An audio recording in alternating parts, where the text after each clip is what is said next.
cierre. Muchas gracias. Muchas gracias. Bueno, ahora seguimos con el doctor médico psiquiatra Federico Pavlovsky. Él es legista y docente con maestría en psiconeurofarmacología y drogadependencias, y ya lleva 10 años desde que fundó el dispositivo Pavlovsky, que es un espacio ambulatorio e intensivo para el abordaje de pacientes con consumos problemáticos.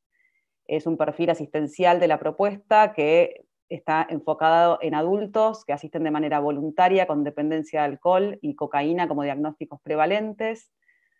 También es autor del libro Tratamiento Ambulatorio Intensivo, y ante la situación actual han elaborado un traspaso al mundo digital creando una aplicación para trabajar en forma colaborativa con los pacientes en tratamiento. Así que, Federico, bienvenido también. Te cedemos acá la palabra para que nos compartas. Tenés silenciado el micrófono. Bueno, muchas gracias a todos, a Juanjo, a Mora, a la oportunidad que da Cibersalud.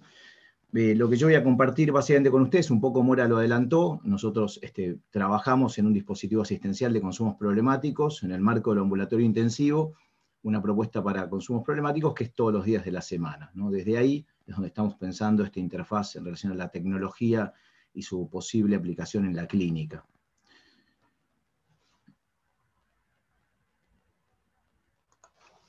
Bueno, ¿de dónde venimos, no? Nosotros, ¿de dónde venimos? Venimos de la era del papel, venimos de las historias clínicas, de los archivos, de los clips, de las plasticolas, de las tijeras, del armado de carpetas.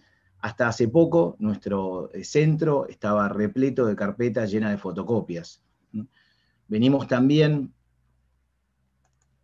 de la era del papel, porque en realidad también nosotros utilizamos muchas herramientas del papel hasta hace pocos meses. Como ustedes pueden ver allí, hay una tarjeta para el registro semanal de la conducta problema, y la utilización del protocolo de crisis, que ahora van a ver por qué es importante, y por ejemplo el libro justamente que mencionó Mora, que es un material psicoeducativo para trabajar con pacientes en los grupos, la tarjeta de razones para no consumir, estábamos atravesados por el papel. Nosotros en el dispositivo venimos intentando realizar una transformación digital, bueno, gradual desde el 2018, pero indudablemente abrupta desde marzo del 2020. Pero esta transformación digital siempre tuvimos presente que no reemplazaba lo presencial, que requería el entrenamiento de los equipos, pero que también algo de lo digital aumenta el acceso al sistema de salud, y también en función de la pandemia fue bastante claro cómo las herramientas digitales posibilitaron sostener tratamiento que de otra manera se hubieran interrumpido.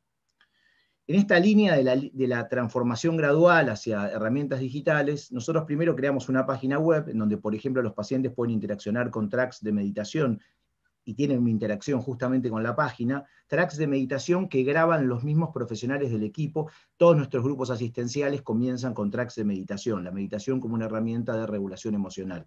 Una plataforma de mailing, nuestros pacientes asisten todos los días y la agenda cambia cada día y le tenemos que recordar cuáles son las actividades de cada día. Y en tercer lugar, la creación de una plataforma docente que por un lado tiene una arista académica para cursos y conferencias, etcétera, pero también tiene espacios y aulas destinadas a los usuarios del programa asistencial. Pero bueno, vino la pandemia y lo primero que ocurrió es que una propuesta totalmente ambulatoria, pero presencial, pasó brutalmente, inmediatamente, a una propuesta virtual.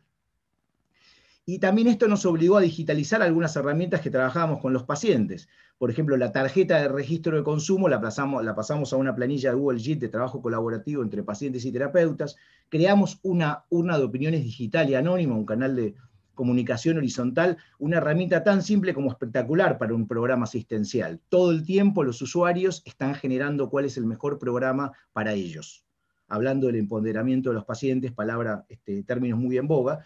Y por otro lado, en los últimos días, en realidad a partir del 1 de septiembre, inauguramos lo que sería la digitalización de la historia clínica, que fue un proceso de lo más difícil, de lo más arduo, pero también revelador, porque la capacidad de trabajo colaborativo, de coordinación, de relevo adecuado de datos y de continuidad en el cuidado, se plantea un antes y un después para nosotros. Bueno, lo primero que quiero decir, antes de meterme en la aplicación particularmente, es que esto nos obligó a también tomar contacto con una cantidad de normativa vigente que es muy importante para nosotros mencionarla. Obviamente la ley en agosto que se promulgó, se publicó en el boletín oficial de receta electrónica y de plataformas de teleasistencia, pero también otras leyes, la ley de derechos del paciente, la ley de firmas digitales y la ley de protección de datos personales. Se viene mencionando en la mesa la importancia de proteger los datos personales. Y me parece importante señalar el marco normativo. Ayer el doctor Latman, en su charla del día de ayer, habló mucho sobre el marco normativo.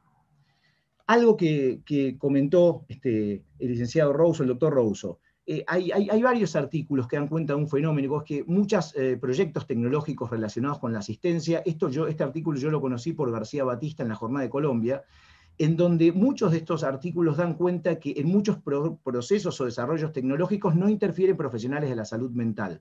Por eso nos parece importante marcar y ser nosotros un equipo asistencial que está dando los primeros pasos, indudablemente, en el desarrollo de tecnología en este sentido. Bueno, dos ejemplos que me gustaría señalar de lo contrario, es decir, ejemplos positivos en este sentido, justamente es la aplicación Calma de Federico Dagaray, o también la aplicación A Prevenir de Milena Restrepo. Entonces nosotros armamos o estamos intentando armar, tenemos una prueba piloto de un proceso centrado en los intereses de nuestros pacientes. Es una aplicación que intenta dar cuenta de lo que nosotros creemos que nuestros propios usuarios del programa terapéutico necesitan. Los objetivos de la aplicación son potenciar el trabajo de los profesionales, renovar, esto es muy importante, los recursos tradicionales en el campo de las adicciones. Las adicciones han quedado por el estigma social, por el atraso en la investigación y por lo que generan como sociedad. No nos olvidemos que son probablemente el área de la salud mental con menos acceso al sistema de salud. Han quedado muchas veces sosegadas y de tal manera que los medios terapéuticos también han quedado atrasados. Y también otorgar al terapeuta información y fomentar el uso de herramientas digitales. Esta es la aplicación, voy a contar muy resumidamente en qué consiste, Bilob, que a alguno le encontró la vuelta cacofónica a Bilob. Es una aplicación para utilizar con guía profesional, y en donde lo que uno tiene que hacer es, tiene un primer momento de configuración que quizá todavía sea en este momento un poco arduo, donde hay que poner el teléfono del terapeuta, el mail del terapeuta, una cantidad de conductas que nosotros llamamos no compatibles con el consumo, tomando algún elemento de la terapia dialéctico-comportamental como una acción opuesta, y luego los motivos personales para no consumir. Esto es muy importante porque la aplicación obviamente se llena, al igual que otras aplicaciones, con los motivos personales que esgrime el usuario. Fue también, volviendo un poco a lo legal, parece que lo legal ocupa un lugar muy importante. Cuando hablé con un abogado especialista justo en la materia, el doctor Fasalari, empezamos a hablar de que tenían que existir una cantidad de términos, condiciones y políticas de privacidad y uso de datos que a mí sinceramente en este mundo que nos estamos adentrando me impresionó mucho. Bueno, son las mismas políticas y términos que en general uno no lee, ¿no? Porque cuando uno le pregunta a la gente si lee los términos y condiciones de WhatsApp, la inmensa mayoría no las ha leído. Pero bueno, esto fue un campo de aprendizaje también. Pero haciendo resumida cuenta de algunos aspectos legales de la aplicación, es una plataforma de intermediación. No existe relación entre la aplicación y las partes, no almacenamos ni recopilamos datos, y la información que tenemos es tratada de manera confidencial. Vuelve a aparecer esto. Algunas de las funciones contadas un poco rápidamente. La primera es una que incluso para muchas personas que no se dedican al campo de los consumos problemáticos les genera sorpresa. Un contador de sobriedad. Es decir, el usuario puede programar una sustancia problema y empezar a contar, como un almanaque, los días, minutos y horas. Pero esto es muy importante porque la persona que está intentando detener un consumo problemático valora cada hora, cada día y cada minuto. Lo segundo importante es que el paciente o el usuario se compromete a reiniciar el contador en el caso que haya vuelto a consumir. Siempre me preguntan, ¿pero no mienten los pacientes? ¿No estafan? ¿No manipulan? ¿Hay una imagen del paciente adicto como mentiroso, como estafador? Bueno, en nuestra experiencia asistencial de todos estos años, todos los pacientes que utilizan contadores de esta naturaleza lo vuelven a reiniciar cuando tienen actos de consumo. Si no en el mismo momento, en las horas o en los días previos. Lo cual vale la pena, incluso nos sirve para pensar cómo funciona neuropsicológicamente y que a veces los pacientes, cuando pueden decir la verdad, dicen la verdad. Ahora, ¿qué pasa? Cuando el paciente reinicia su contador, el terapeuta, que está logueado en un comienzo, recibe un mail que dice, bueno, tal paciente reinició su contador. Ayer nos ocurrió con un usuario. Simplemente había configurado el teléfono de otra manera, pero el terapeuta lo llamó. Y muchas veces cuando un paciente recae en el contexto de una recaída, que son enormemente habituales en un tratamiento para consumo de sustancias, esto puede ocurrir, que una persona tenga, y que no sea fácil hablar con el terapeuta o levantar el teléfono, y reiniciar el contador podría ser una manera también de, yo diría, potenciar y aumentar la capacidad de diálogo entre el paciente y el terapeuta. La segunda es un registro de los estados de ánimo. No les voy a decir, seguramente no es una novedad para ustedes, que los estados de ánimo tienen una influencia enorme en función de las recaídas. Entonces es muy importante para nosotros tipificar el estado de ánimo. Los pacientes pueden ahí elegir entre los emojis disponibles. Nos faltaría uno que es el de aburrimiento, que lo vamos a agregar. Y seleccionar un texto, poner un texto que grafique el estado de ánimo. Todo esto es un material que luego el paciente en un calendario semanal o mensual puede trabajar con su terapeuta. La persona que utiliza la aplicación, por otro lado, recibe alertas push diariamente como un recordatorio para que ubique su estado de ánimo. Yo les conté al principio que nosotros tenemos en el dispositivo asistencial algo que llamamos protocolo de crisis. No es otra cosa que una caja de herramientas, motivos para no consumir, conductas no compatibles, la llamada telefónica y la meditación. Las dos primeras, como les decía anteriormente, son razones absolutamente personales y singulares. Esta personalización es muy importante porque aumenta la motivación, porque implica a los pacientes, porque los ubica en un lugar activo en relación a sus propios tratamientos. Por otro lado, en momentos de crisis, de distorsión cognitiva, en momentos de disregulación emocional, tener acceso a las propias razones que uno esgrimió para no consumir o a las consecuencias de lo que podría ocurrir si uno vuelve a consumir, en ocasiones les sirve a algunos usuarios.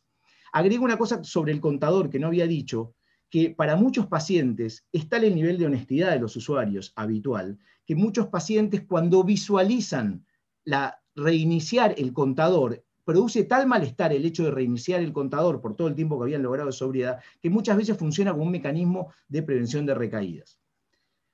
Hay un elemento en adicciones, en el campo de las psicoterapias de las adicciones histórico, que es la llamada telefónica a alguien. Cuando se creó Alcohólicos Anónimos en 1935, ya los textos hablan claramente que el teléfono es una herramienta valiosísima, por ejemplo, para evitar una recaída. Nosotros tratamos de tomar esa vieja tradición, también otras herramientas que tienen que ver, obviamente, con terapias en las que nos hemos formado, y el paciente puede interaccionar con su terapeuta. Hay un botón de necesito ayuda, luego hay algo que hemos llamado llamada de protocolo, que es el contacto con el terapeuta. En dos momentos.